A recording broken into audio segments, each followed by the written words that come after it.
Taunsa news में हम आपको ले जा रहे हैं तौसा शहर के चौक हाशिम पर, जहां खूबसूरती के लिए इक़दामात जारी हैं, वहीं इस अमल के दौरान इंसाफ की भी धज्जियां उड़ाई जा रही हैं। चौक हाशिम पर आमदोरफ्त में मसाइल का सबब बनने वाले रेडी बान और ठेला बानों को हटा दिया गया।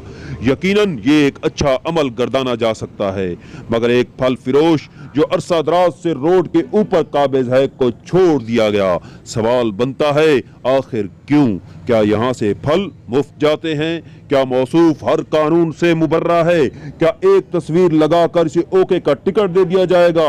अवामी हलकों की जानिब से कहा जा रहा है कि एक जानिब तजावुज़ात के खात्मे के नाम पर ठेला बानों को हटाना, तो दूसरी तरफ तजावुज़ात कायम व दायम रखने वाले पर इनामात की बारिश आखिर क्यों? इस मौका पर दीगर ठेला बानों ने सीएम हाउस तौसा के सामने एहतजाज किया। आइए सुनाते हैं आपको कि उन्होंने क्या कहा।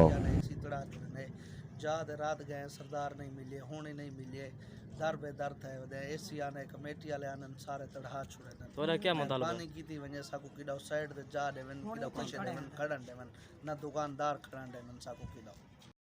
हां भैया असा चौक हाशिम तौसा शरीफ दे रेड़े लेंदे ते साकू कोई तकरीबन 2 महीने थिंदे पेन साकू दर बदर की दी वनन साकू कई वेले कमेटी वाले कई वेले एसी साहब आवेने कई वेले केड़ा ट्रैफिक पुलिस वाला आवेने साकू बजा छड़न सारी सुनी वही है।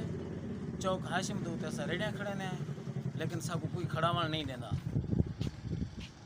कमेटी वाले आंदे एसी साहब आंदे और रात असा सरदार दी जाते हैं, उन्हें कि देंदे 12 बजे आ जाए असा तक सारी सुने सुन असा अजें तक तो सारी कोई नहीं सुनी गई। असा गेट दे उत्ते हुण भी इंतजार च खड़े हैं, कोई नहीं अजें तक साकू